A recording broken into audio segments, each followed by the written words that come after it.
हम सभी का जन्म तव प्रतिबिंब सा बन जाए,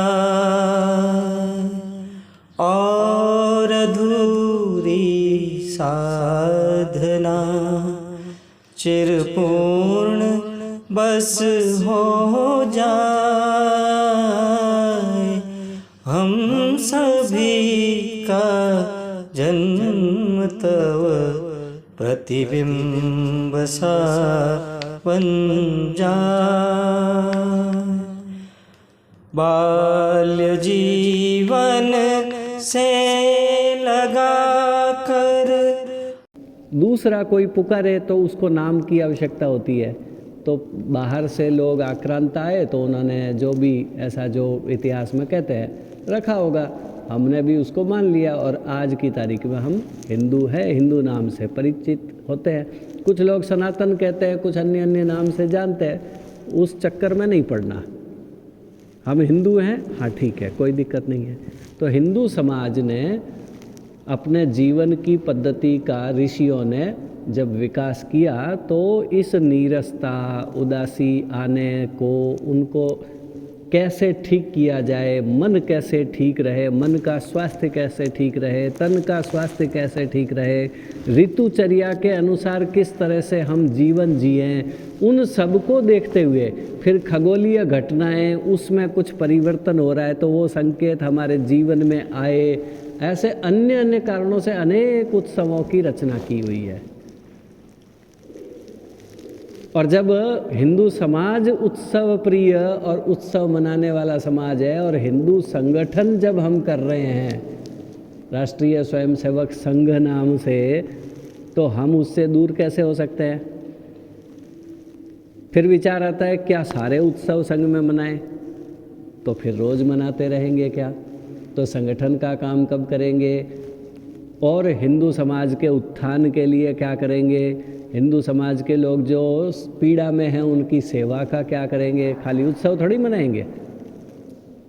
तो उत्सव मनाना यह भी आवश्यक है। इसलिए सोच विचार के हमने जब हिंदू संगठन का जिम्मा स्वयं लिया है तो उस विचार के अनुरूप कौन कौन से उत्सव मनाने चाहिए, पर्याप्त विचार करके 6 उत्सव की रचना संघ में की। शाखा पर स्वयंसेवक 6 उत्सव वर्ष में मनाते हैं और वही उत्सव मनाते हैं जो समाज के संगठन में उस विचार से मिलते हुए हैं, अन्य नहीं। और उसमें से एक उत्सव आज के दिन है और वह है मकर संक्रांति। अब बात आती है मकर संक्रांति और हिंदू समाज के संगठन का कैसे जोड़। तो पहली बात है, मकर संक्रांति एक खगोलीय घटना है। सारे उत्सव चंद्रमा की गति से मनाए जाते हैं। कोई अमावस को आते हैं, कोई पूर्णिमा को आते हैं, कोई दूज को आते हैं, कोई तृतीया को आते हैं, कोई छठ को आते हैं, है ना। वो चंद्रमा की गति से आते हैं, उन तिथियों के अनुसार आते हैं। मकर संक्रांति ऐसा उत्सव है जो सूर्य की गति के अनुसार मनाया जाता है और इसलिए वह निश्चित तारीख को पड़ रहा है, क्योंकि अंग्रेजी कैलेंडर भी सूर्य की गति के अनुसार थोड़ा बहुत एडजस्ट हो रहा है और होता है। हमारा पंचांग चंद्र गति सूर्य गति दोनों का मिलान करके चलने वाला है समय समय पर, इसलिए अधिक मास आ जाता है दोनों गतियों को मिलाने के चक्कर में, और मिलाना ही चाहिए। खगोल की जो है वो गणना, वो समय की गणना तो सटीक होनी चाहिए। इसलिए अंग्रेजों को जो है वो 28 दिन का कोई महीना कर दिया और कोई लीप ईयर कर दिया, उनको भी करना पड़ता है, पर वो पद्धति त्रुटि रहित नहीं है, त्रुटि सहित है। और हमारी पद्धति पंचांग की वो त्रुटि रहित है जो सेकंडों में भी बता सकती है कि इतने बज के इतने मिनट और इतने सेकंड पर सूर्य ग्रहण होगा, चंद्र ग्रहण होगा, यह ग्रह इस राशि में पहुंचेगा। वो हमारी गणना सटीक अधिक है। तो ये जो मकर संक्रांति हमारी, यह सूर्य की गति धनु से मकर राशि में जब एक से दूसरे में बदलाव हो रहा होता है तो उसको कहते हैं संक्रांति।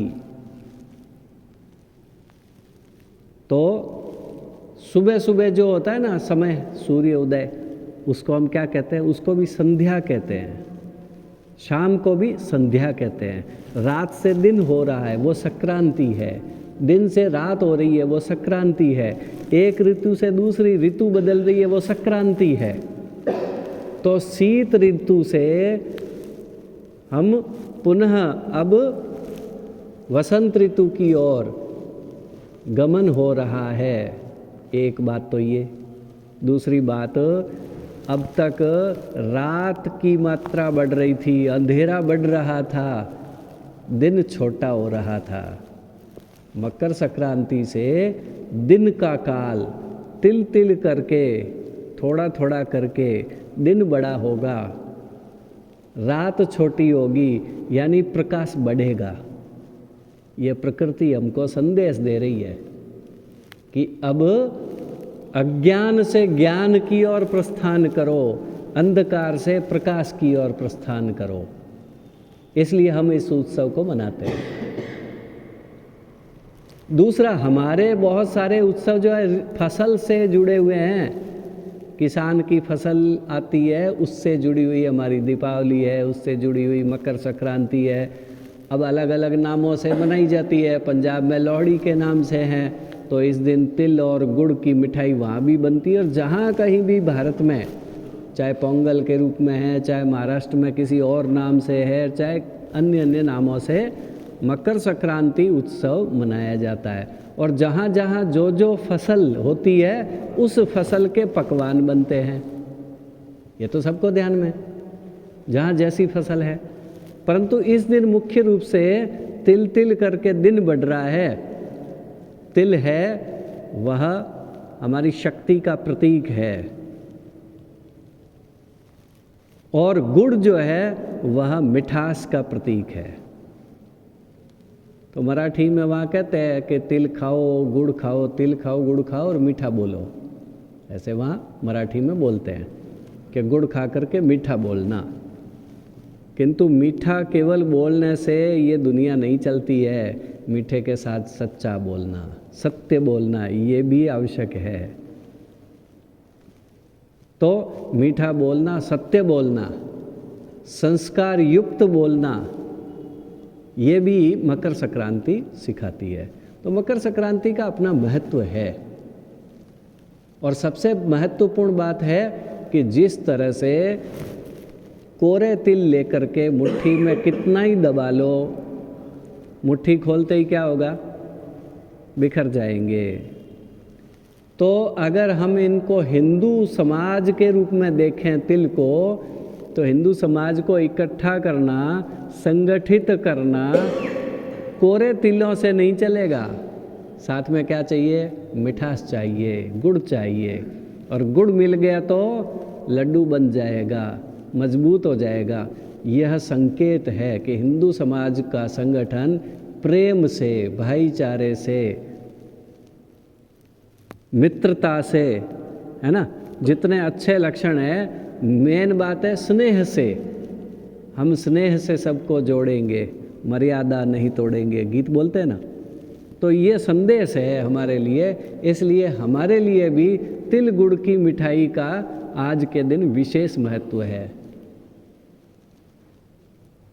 और वैसे बलवर्धक है तिल, बल बढ़ाने वाला है।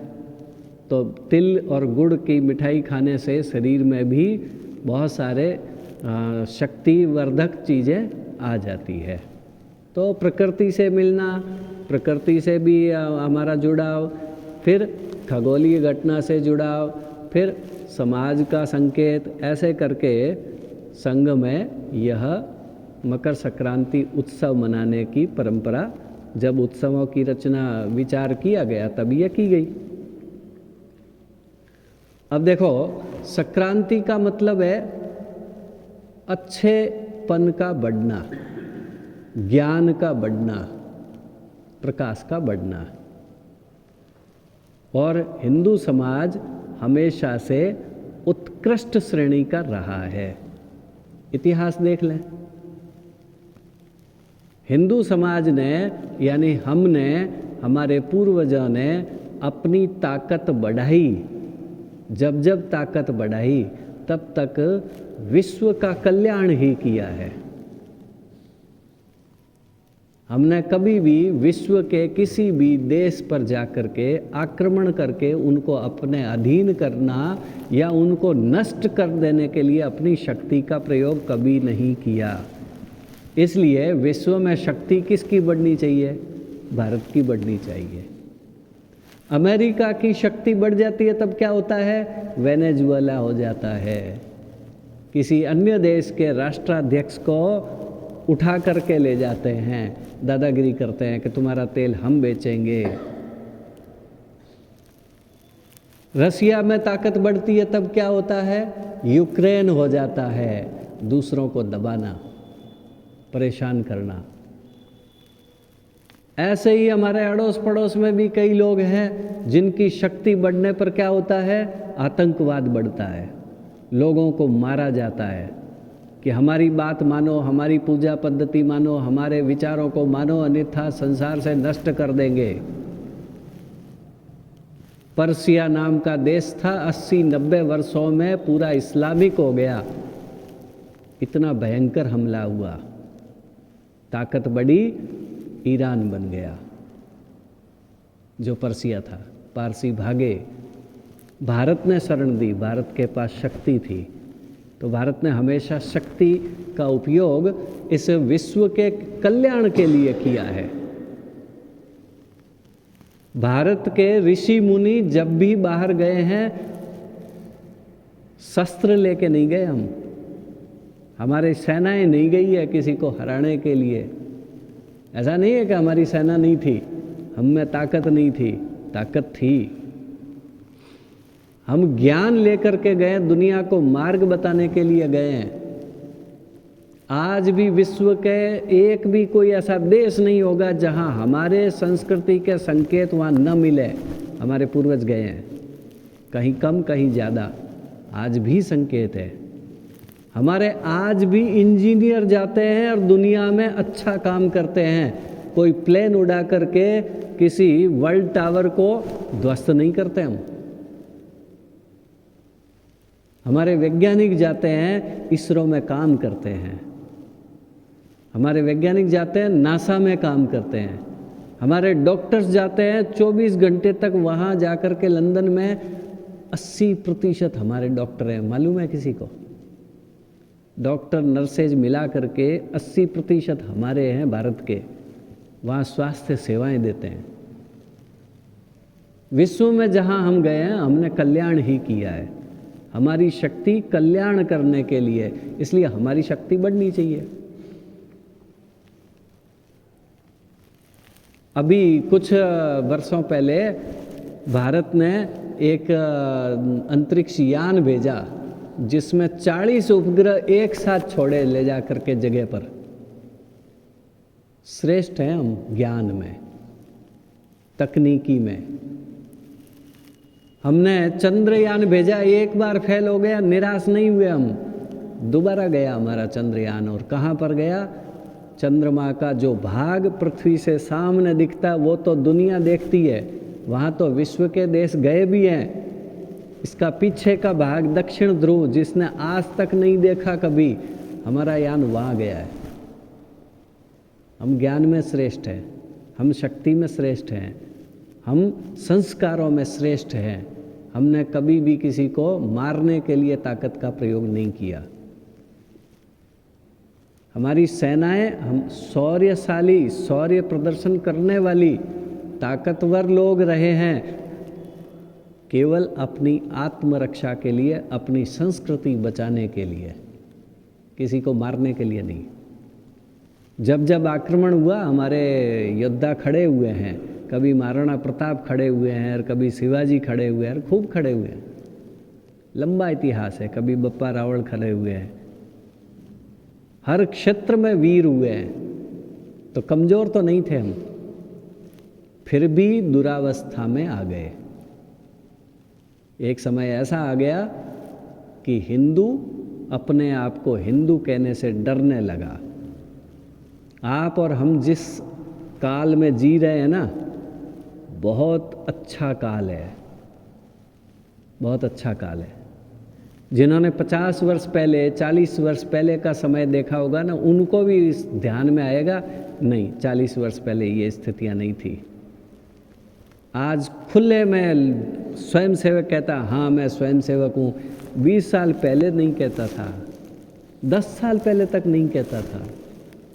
आपस में एक दूसरे से परिचित होने के बावजूद बस में बात नहीं करते थे कि शाखा जाते हो क्या, ये हालत थी। और हिंदू हूँ ये कहना तो 50 साल पहले तो संभव ही नहीं था, लोग डरते थे, पता नहीं क्या था। क्यों आई ये दुरावस्था? और 100 वर्ष पहले संघ जब प्रारंभ हुआ तब तो और बुरी हालत थी। और उस वक्त जिन महापुरुष ने सोचा कि हिंदू समाज का संगठन करना है, वे हैं डॉक्टर केशव बलिराम हेडगेवार, जिन्होंने संघ की स्थापना विजयादशमी 1925 को की। दुरावस्था थी, हिंदू हिंदू होने से शर्म आने लगी थी, कारण स्वयं को भूल गए थे। जब स्व को भूल जाते हैं तब सब कुछ गड़बड़ होता है।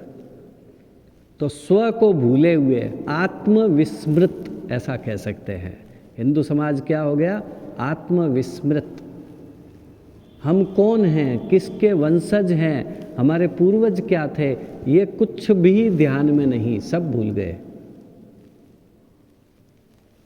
और दूसरा आत्म केंद्रित, मुझे भोजन मिल जाए, मेरा व्यापार चल जाए, मेरी नौकरी चल जाए, मेरे बच्चे हो जाए, मुझे मकान मिल जाए, मेरा काम ठीक हो जाए, समाज का क्या हो रहा है, देश का क्या हो रहा है, गांव का क्या हो रहा है, मुझे कोई लेना देना नहीं है। इस आत्म केंद्रित अवस्था में समाज था और इसी कारण से दुरावस्था आई। समाज के बारे में चिंतन करने की अवस्था बिल्कुल भी नहीं थी। तब से ये संगठन, हिंदू संगठन करना, यह डॉक्टर केशव बलिराम हेडगेवार ने घोषणा की और तब से निरंतर शाखा पद्धति प्रारंभ होकर के धीरे धीरे धीरे धीरे संगठन आगे बढ़ने लगा। और जैसे जैसे शक्ति बढ़ती गई वैसे वैसे अनेक स्वयंसेवकों ने बड़े बड़े काम खड़े किए हैं। आज 100 वर्षों की यात्रा पूर्ण हुई है। हम अंधकार से प्रकाश की ओर प्रस्थान करने लगे हैं। आज समाज में स्वयंसेवक और सामान्य हिंदू भी बाजार में भी खड़े हो करके कहने की स्थिति में कि हाँ मैं हिंदू हूँ, मैं गर्व करता हूँ मैं हिंदू हूँ। आज इस स्थिति में तो आए हैं, किंतु अभी भी बहुत लंबा मार्ग तय करना है। समाज में जो त्रुटियां आ गई, जो दोष आ गए हैं, वो दोष ठीक किए बिना पूर्ण अपनी अवस्था में हिंदू समाज विकसित अवस्था में, संगठित अवस्था में, विश्व को मार्ग दिखाने की अवस्था में नहीं आ सकता। उसके लिए अभी भी और हमें मेहनत करने की आवश्यकता है। अब क्या करना चाहिए? तो देखना पड़ेगा कि दोष कहाँ कहाँ हैं, वो सारे दोष ठीक करने पड़ेंगे। देखो, एक थोड़ा सा विषय ध्यान में आ जाएगा। जो आक्रांता आए थे ना, 1000 वर्षों से आक्रांता आ रहे हैं, ऐसा इतिहास में पढ़ाते हैं। हम गुलाम कभी नहीं हुए, हमने संघर्ष किया 1000 वर्ष तक। भारत के किसी न किसी कोने में कोई न कोई राजा आक्रांताओं के विरुद्ध लड़ता ही रहा। 100% यानी पूर्ण रूप से हमारा देश जो है कभी पराधीन नहीं हुआ, संघर्ष में रहे। किंतु आक्रमण हुए तो आप अगर इतिहास थोड़ा जानते हैं या थोड़ा समझ लेंगे तो ध्यान में आएगा कि प्रारंभ में सोमनाथ मंदिर लूटा गया, ऐसे अनेक मंदिरों के नाम आएंगे। मंदिर लूटे गए, पैसा नहीं चाहिए था, ये ध्यान रखना, धन नहीं चाहिए था उनको, धन लूटने के लिए आए, ऐसा मूर्ख बनाने के लिए हमको इतिहास पढ़ाया गया। उनका टारगेट था हमारी आस्था, उनका टारगेट था हमारा धर्म नष्ट करना। पैसा उनका टारगेट नहीं था। अगर होता तो एक बार लूटने के बाद में वहाँ धन था ही नहीं, दोबारा क्यों आए थे, तिबारा क्यों आए थे, बार बार क्यों लूटने आए थे, कुछ था ही नहीं, बाद में ले गए थे ना। उनका लक्ष्य था कि हिंदू मानसिकता को कमज़ोर करना, और उनको ऐसा लगा कि हिंदू धर्म का केंद्र, क्योंकि सारे धर्मों का केंद्र कहाँ है, उनका आस्था का केंद्र मंदिर। इस्लाम का केंद्र कहाँ है, मस्जिद। ईसाई का केंद्र कहाँ है, गिरजाघर। उसको गिरा दिया तो वो गए। ऐसे उनको लगा कि हिंदू का केंद्र मंदिर है। पहले उनको लगा कि हिंदू का जो है केंद्र वो ये नालंदा विश्वविद्यालय ये है, ये ज्ञान है, किताबें, तो उन्होंने उसको भी जलाया, उसको भी नष्ट किया कि इनका केंद्र ख़त्म करो, सब बिखर जाएंगे, फिर हमारे धर्म में आ जाएंगे। क्योंकि ईरान में उन्होंने ये कर दिया कि पूरा का पूरा इस्लामिक हो गया। इसलिए हमारे विश्वविद्यालयों को नष्ट किया, हमारी लाइब्रेरियों को जलाया, हमारे मंदिरों को नष्ट किया। उनके फिर भी समझ में नहीं आया कि हिंदू का केंद्र किधर है। कितनी अच्छी खूबसूरत बात है कि हम बहुत सारे देवताओं को मानते थे कि तुमने महादेव जी का मंदिर तोड़ दिया, हम कृष्ण भगवान को पूज लेंगे। तुमने कृष्ण भगवान का मंदिर तोड़ दिया, हम शिव जी को उनको विष्णु भगवान को पूज लेंगे। विष्णु भगवान नहीं है तो हम जो है वो हनुमान जी को पूज लेंगे, गणेश जी को पूज लेंगे। कुछ नहीं हुआ तो एक पत्थर पे सिंदूर डाल के हम तो भैरू जी ले आएंगे। कोई एक केंद्र नहीं है हमारा जिसको तुम नष्ट कर दोगे। हम बचे हैं तो इसी कारण से बचे हैं। इसको समझने की आवश्यकता है कि हम आस्था का केंद्र किसी एक को लेकर के जड़वत नहीं है। हमारी आस्था निराकार में भी है, साकार में भी है। हम जहाँ चाहें अपनी आस्था को परिवर्तित भी कर लेंगे। किसी एक केंद्र के नष्ट होने से हम नष्ट नहीं हुए। अंग्रेज चालाक था, उसको लगा कि इनके गुरुकुल है ना, छोटे छोटे गुरुजी जहाँ पढ़ाते हैं, शायद यहाँ से धर्म का ज्ञान आता है। उसने स्कूलें बना दी, शिक्षा पद्धति बदल दी। हम कहते हैं मैकाले की शिक्षा पद्धति, मैकाले की शिक्षा पद्धति 200 साल चली। हाँ, परिवर्तन तो हुआ। हमने पाजामा कुर्ता छोड़ करके, धोती छोड़ करके पैंटें पहन ली। माताजी पिताजी को अब्बा और अम्मी तो नहीं कहा मुगल काल में, हम बदले नहीं थे, किंतु अंग्रेज आने के बाद में मॉम डैड तो हो गया। इतना तो खतरा हुआ, ये नुकसान तो हुआ, लेकिन हमारे संस्कार फिर भी कायम रहे। उसने स्कूलें बदल दी, उसने न्याय व्यवस्था बदल दी, पंच पटेल सब ध्वस्त कर दिए, गैर कानूनी कर दिए, न्यायालय लगा दिए, जज लगा दिए, सब कर दिया। फिर भी उसके समझ में भी नहीं आया अंग्रेज के कि इनका केंद्र कहाँ है। आज खतरा है। हमारा केंद्र है रसोई में बैठी माता जी। ये किसी को ध्यान में नहीं आया। अब तक हम बचे रहे हैं। केंद्र कहाँ है? रसोई में बैठी माता जी। रसोई में खाना नहीं बनता है, पूरा परिवार बनता है। रसोई के केंद्र के माध्यम से पूरा परिवार जुड़ा रहता है। माता जी सबका ध्यान रखती है, सब बैठ कर के भोजन करते हैं। और जब परिवार साथ बैठ कर के भोजन करता है, एक ही रसोई में भोजन करता है, तो उस परिवार का संगठन रहता है। और उस माता जी के द्वारा भोजन के साथ दिए हुए संस्कार हमको हिंदू बनाए रखते हैं। इस केंद्र पर नज़र अब गई है, इसका भी खतरा है, ध्यान रखना। इसलिए पिज्ज़ा, स्विगी, डोनाल्डो ये घुस गए हमारे अंदर। ये कठिनाई है, ये परेशानी है। घर पे शहरों में खाना बनना बंद हो गया। साथ बैठने बंद हो गए, बात करने बंद हो गए। इसलिए संघ को कहना पड़ रहा है, अरे कम से कम सप्ताह में एक बार सब बैठ के मिल के घर पे भोजन कर लो, कुटुंब सभा कर लो। तो कुटुंब प्रबोधन ये एक गतिविधि चलानी पड़ रही है और ये हमको करना होगा।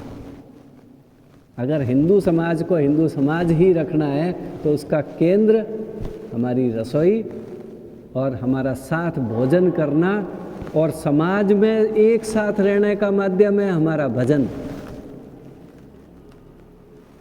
हमारा भोजन और हमारा भजन ये बंद हो गया तो हिंदू समाज को हिंदू समाज के रूप में संगठित रखने का माध्यम खत्म हो जाएगा।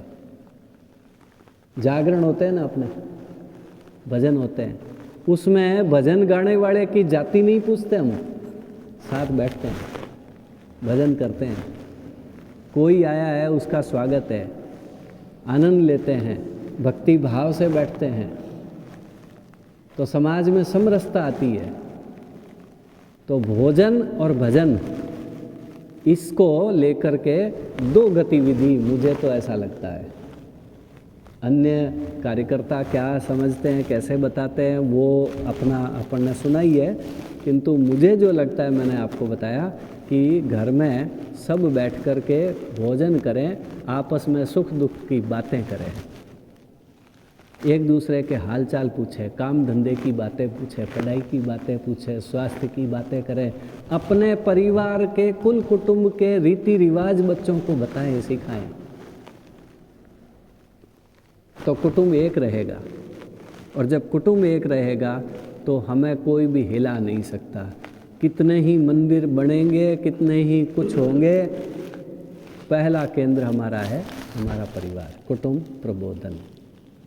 उसके लिए अपने से शुरू करना और फिर समाज में अन्य को बताना। स्वयं ने शुरू कर दिया कि हाँ मेरे घर में हम शाम का भोजन और रोज़ होता है तो बढ़िया, नहीं तो हफ्ते में एक बार सब मिल कर के बैठ के करते हैं, बातचीत करते हैं, बहुएँ भी आती है, बेटे बेटियाँ भी आते हैं, सब आते हैं, दादा भी बैठते हैं, सब बैठते हैं। अब भाई भाई पड़ोस में रह रहे हैं, साथ खाना नहीं खाते होंगे, रसोई अलग अलग होगी, कोई दिक्कत नहीं। 15 दिन में एक बार सारे भाई एक जगह तो बैठ जाओ, सारी बहुएं तो आ जाओ, उसी मोहल्ले में रहते हैं तो, और अगर शहर में रहते हैं तो आ जाओ, एक बार महीने में एक बार बैठ जाओ। मिलना बैठना होगा, बातचीत नहीं होगी तो भाइयों में भी खटास पड़ती है, बात होगी तो सब कुछ ठीक होगा। और साथ भजन, इसके अलावा हमारे काम आने वाले जितनी भी जाति बिरादरी के लोग हमारे साथ मिल कर के अपने घर को, व्यापार को चलाने में साथ देते हैं। किसी की दुकान है, किसी का व्यापार है, कितने तरह के लोग हमारे ग्राहक हैं, क्या वो हमारा बड़ा परिवार नहीं है? उनके घर आना जाना नहीं चाहिए क्या?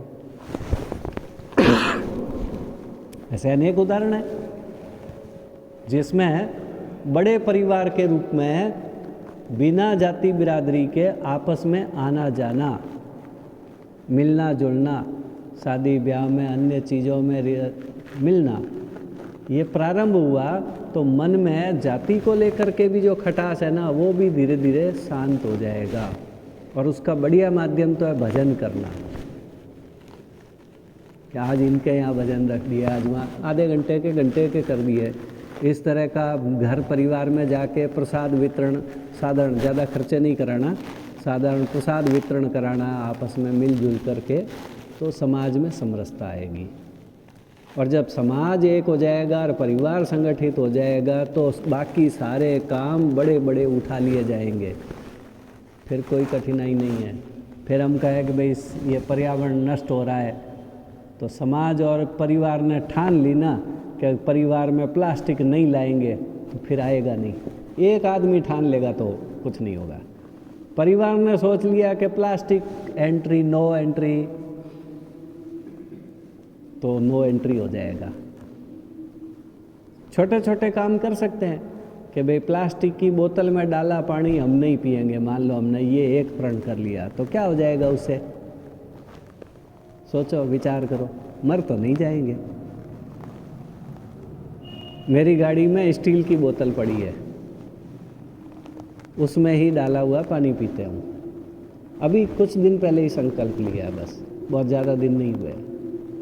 किसी को देखा, मुझे प्रेरणा मिली कि हाँ बात तो ठीक है, जहाँ से रवाना होंगे वहाँ से मटके का पानी भरवा लेंगे और गर्म चाहिए तो गर्म भरवा लेंगे, बोतल बंद बोतल का पानी नहीं पिएंगे। एक बोतल बंद बोतल पानी को फिल्टर करने में 3 लीटर पानी वेस्ट होता है, और फिर प्लास्टिक आता है उसमें अलग, वो शरीर को नुकसान पहुंचाता है। एक कार्यकर्ता है, वो अपना एक गिलास साथ में रखते हैं स्टील का, घर में भी वो उसी गिलास से पानी पीते हैं। घर वालों को कहते हैं बार बार मत दो इसको, मेरी जूठी है, मैं इसी से पीऊँगा सारा दिन। तो जो गिलास धोने का जो पानी वेस्ट हो रहा है ना दिन में 4 बार धोने से, वो तो कम हुआ।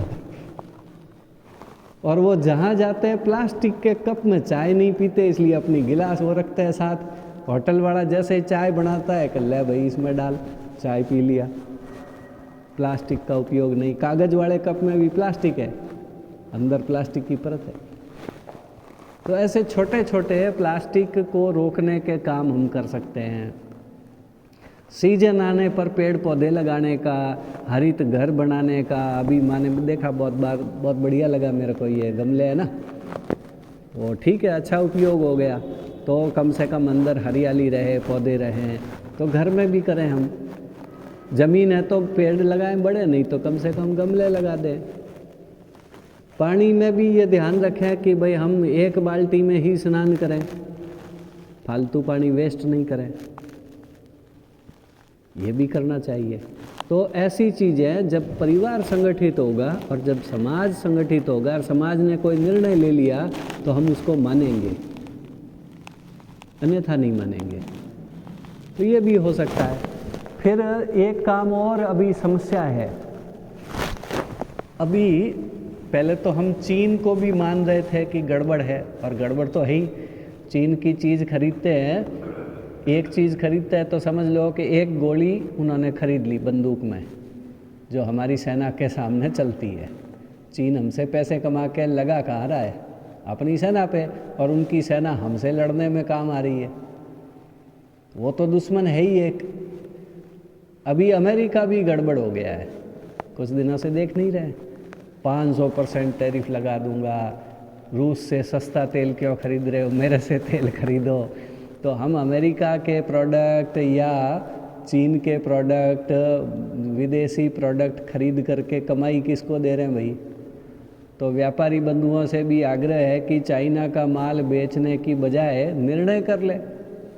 थोड़ा सा ऊंचा नीचा हो जाएगा और क्या होगा, बाद में सेट हो जाएगी पब्लिक भी। हम जो बेचेंगे वो बिकेगा। और ख़रीदते समय ग्राहक भी ध्यान रखे, भाई चाइनीज़ माल मत दो, विदेशी माल मत दो। अभी कल मैं एक गांव में था तो उनसे बातचीत में पता चला कि एक परिवार है जो जूती बनाता है गांव में।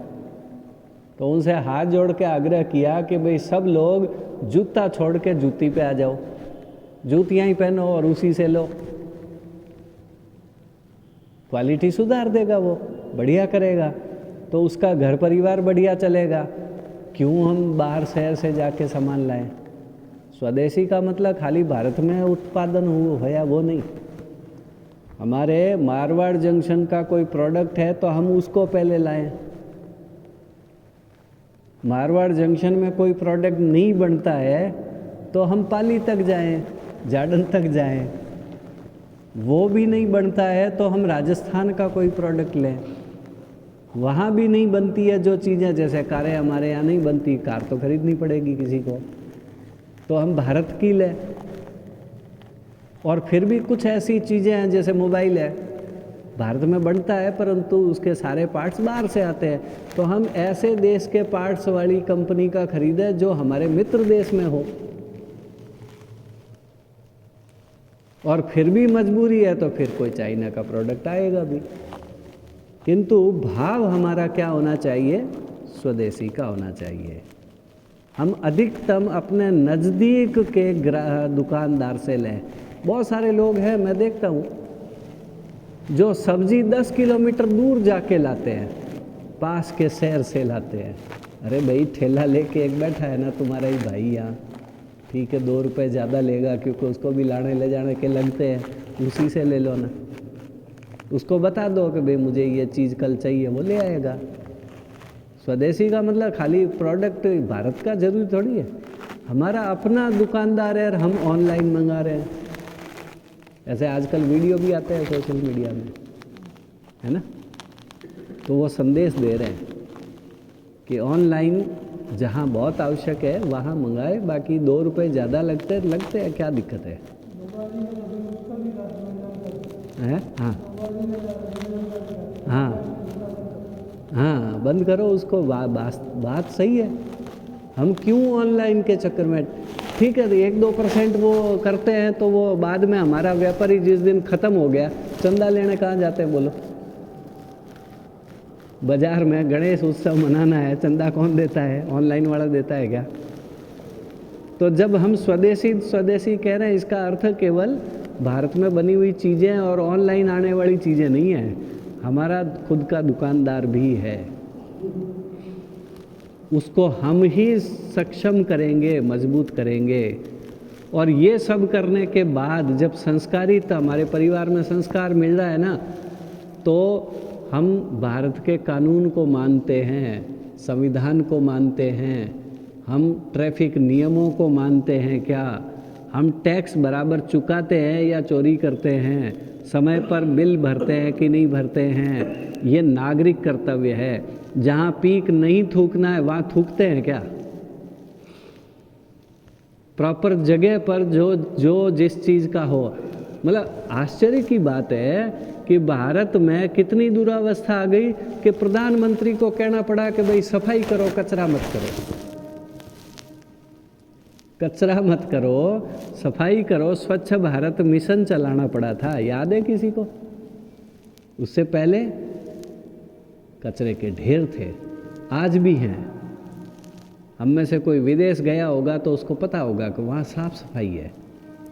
भारत का व्यक्ति जाता है ना, तो वहाँ अगर चॉकलेट भी खा ली तो वो इधर उधर देखता है, डस्टबिन नहीं दिखता है तो जेब में डालता है, फिर कहीं दिखता है तो वहाँ डाल के आता है।